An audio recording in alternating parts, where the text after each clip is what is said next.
जनता party की सारी जिम्मेदारी महाराष्ट्र में एक लीडर के रूप में मेरे ऊपर थी। हमारी सीटें कम हुई है, इसकी पूरी जिम्मेदारी ये मेरी है। मैं इस जिम्मेदारी को स्वीकारता हूं। कहां कमियां रही है उसको पूरा करने की कोशिश करूंगा। मैं भागने वाला आदमी तो हूं नहीं और जोरों से मैदान में उतरूंगा और हमारी पूरी पार्टी को साथ में लेकर हम लोग वापस नई स्ट्रैटेजी तैयार करेंगे। मैं अगर बीजेपी का विचार करूं तो हमारी 8 सीटें ऐसी है कि जो 4% से भी कम वोटों से हारी है। करीब 6 सीटें ऐसी है जिसमें 30,000 से कम मार्जिन से हम हारे हैं। हमको एक नरेटिव के साथ भी लड़ना पड़ा और वो नरेटिव संविधान बदलने वाला नरेटिव था कि जिसने एक डैमेज हमको निश्चित रूप से किया है।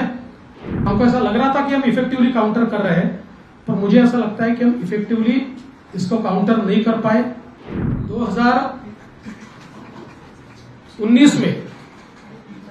2019 में हमको 27.84 इतने वोट मिले थे। इस बार हमारे वोट बहुत थोड़े घटे हैं। बीजेपी की मैं बात कर रहा हूं। बीजेपी को 27.84 थे, इस बार 26.17 यानी 1.25 या 1.5% वोट ये केवल हमारे कम हुए और उसमें हमारी सीटें 23 से सीधे 9 पर आई है। और वहीं अगर हम कांग्रेस का विचार करें तो कांग्रेस को 2019 में 16.41 वोट थे और एक सीट मिली थी। 16.41 से इस बार उनका प्रतिशत हो गया 17, यानी आधा % बढ़ा और उनकी सीटें 13 हुई है। तो अगर हम लोग कुल मिलाकर ये सारी चीजें देखें तो मैं ऐसा कह सकता हूं कि भारतीय जनता पार्टी को और एनडीए को या महायुति को लोगों ने अच्छे वोट दिए हैं, लेकिन पॉलिटिकल अर्थमेटिक इस प्रकार का रहा कि हमारे खिलाफ के वोट ये बड़े पैमाने पर कंसोलिडेट हुए और इसका परिणाम मैं अगर बीजेपी का विचार करूं तो हमारी 8 सीटें ऐसी है कि जो 4% से भी कम वोटों से हारी है। करीब 6 सीटें ऐसी है जिसमें 30,000 से कम मार्जिन से हम हारे हैं और 2,000 से 4,000 से 6,000 से हारने वाली भी सीटें हमारी है। तो मुझे ऐसा लगता है कि ये जो कंसोलिडेशन है इसको हम रोक नहीं पाए। कुल मिलाकर अगर हम इसका थोड़ा एनालिसिस भी करें तो महाराष्ट्र में महाविकास आघाड़ी की 3 पार्टियों के साथ साथ हमको एक नरेटिव के साथ भी लड़ना पड़ा और वो नरेटिव संविधान बदलने वाला नरेटिव था कि जिसने एक डैमेज हमको निश्चित रूप से किया है। इसको इफेक्टिव काउंटर हम कर रहे थे और हमको ऐसा लग रहा था कि हम इफेक्टिवली काउंटर कर रहे हैं, पर मुझे ऐसा लगता है कि हम इफेक्टिवली इसको काउंटर नहीं कर पाए।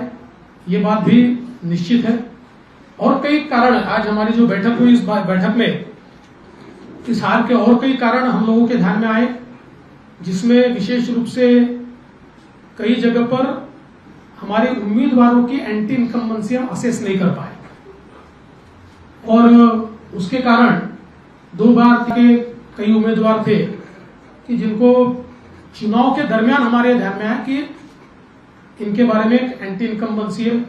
ये एक जरूर कारण रहा। हमारा जो पैच का पट्टा है उसमें जो पैच के एक्सपोर्ट के बारे में डिसीजन थोड़ा लेट हुआ। डिसीजन तो हुआ लेकिन उससे पहले सरकार पैच खरीद रही थी, लेकिन नरेटिव एक बड़ा उसमें तैयार हुआ जो उन सीटों पर हमारे कुछ वोटों को कम किया उसने और उसका भी हम लोगों को प्रॉब्लम कुछ न कुछ पैमाने पर हुआ है। इसके साथ साथ सोयाबीन और कपास के बारे में मुझे ऐसा लगता है कि उसमें हम लोगों ने जो अनाउंसमेंट की थी कि जो भावांतर योजना के तहत हम किसानों को मदद करेंगे, उस भावांतर योजना को हम लोग आचार संहिता से पहले लागू नहीं कर पाए, लोगों को हम पैसा नहीं दे पाए। तो उसमें भी एक हम लोगों की कमी रही है और इसके साथ साथ और भी कई कमियां हमारी हैं, जिन कमियों के ऊपर हमने विचार किया और मुझे ऐसा लगता है कि इन कारणों के चलते कुछ सीटें हमारी निश्चित रूप से कम हुई। एक हम लोग बड़ा ब्रेनस्टॉर्मिंग भी इसके ऊपर करेंगे। अभी आज हमारे कई वरिष्ठ नेता नहीं पहुंच पाए क्योंकि कल देर रात तक काउंटिंग चली है, तो हम लोग सब लोग मिलकर फिर एक बार एक ब्रेनस्टॉर्मिंग करके और विधानसभा के लिए हमारी स्ट्रेटेजी तय करेंगे।